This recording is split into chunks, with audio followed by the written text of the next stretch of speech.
আজকে আমি কিছু আপনাদের সামনে নিয়ে এসেছি, যেখানে কিছু আমার বক্তব্য আছে। অনেক দিন পরে ভিডিও করছি।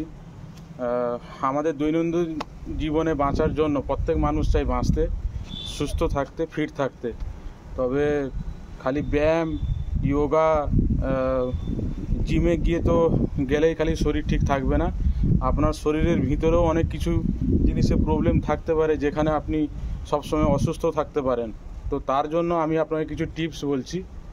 প্রতিদিন তো আধ ঘন্টা করে হলেও, সকালে আধ ঘন্টা, সন্ধ্যায় আধ ঘন্টা আপনাকে তো হয় জিমে যেতে হবে, নাহলে যোগা, ব্যায়াম কিছু না কিছু করতে হবে, যদি আপনি বাঁচতে চান কিছুদিন। কেন এখন যেভাবে রোগ, বিভিন্ন খাবারে যেভাবে ভেজাল আরও বেরিয়েছে, সেখান থেকে যদি আপনি বাঁচতে চান, তাহলে আপনাকে প্রত্যেক দিন আধ ঘন্টা সকালে এবং সন্ধ্যায় আধ ঘন্টায় হয় জিম বা যোগা বা ব্যায়াম এগুলো কিছু করতেই হবে। তার সঙ্গে সঙ্গে আপনাকে কিছু জিনিস ছাড়তে হবে। যেমন ধরুন, ময়দা তো খাওয়া যাবে না। আমাদের শরীরের ভিতরে যদি ময়দা ঢুকে, ময়দা হচ্ছে বিষ। এই ময়দাটাকে বর্জিত করুন। ময়দা একদম খাওয়া যাবে না, পুরো টোটালি না। তার সঙ্গে সকালবেলা চা, তো দুধ চা, যে আপনি লাল চা খেতে পারেন, গ্রিন টি খেতে পারেন, কোনো অসুবিধা নেই, কিন্তু দুধ চা আপনাকে একদম টোটালি খাওয়া যাবে না, চিনি খাওয়া যাবে না। আর প্রতিদিন সকালবেলা গরম জলে নেবু কেটে, যদি ওই উষুম গরম জল যদি সকালবেলা খালি পেটে, সকালে খালি পেটে আর সন্ধ্যায় খালি পেটে যদি খেতে পারেন, প্রচুর উপকারিতা আছে। তার সঙ্গে যেমন সবথেকে এখন কঠিন রোগ ভারতবর্ষে বা গোটা ইন্ডিয়াতে যেমন দাঁড়িয়েছে ক্যান্সার। ক্যান্সার থেকে যদি বাঁচতে চান, তাহলে আপনাকে ময়দা ছাড়তে হবে, চিনি ছাড়তে হবে, এবং তার সঙ্গে সঙ্গে আপনাকে প্রতিদিন উষুম গরম জলে নেবু কেটে তাতে মিশিয়ে আপনাকে সকাল সন্ধ্যা খালি পেটে খেতে হবে।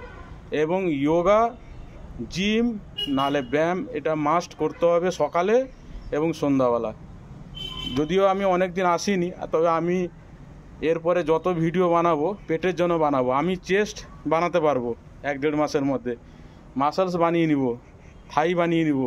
কিন্তু এই পেট এমন একটা জিনিস, একে ঠিক রাখতে বা একে মেনটেন রাখতে এবং পেট কমানোর জন্য প্রচুর কষ্ট করতে হয়, প্রচুর ব্যায়াম করতে হয়, যোগা করতে হয় বা জিমে যেতে হয়, ঘাম ঝরাতে হয়।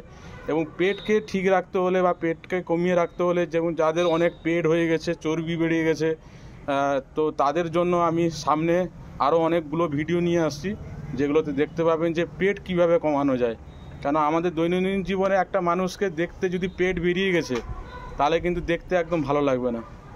তাই আমি বলবো, সুস্থ থাকুন, ভালো থাকুন, ফিট থাকুন, এবং এমন কিছু খাবার খাবেন না যেখানে আপনাকে আপনার শরীর ক্ষতি হবে।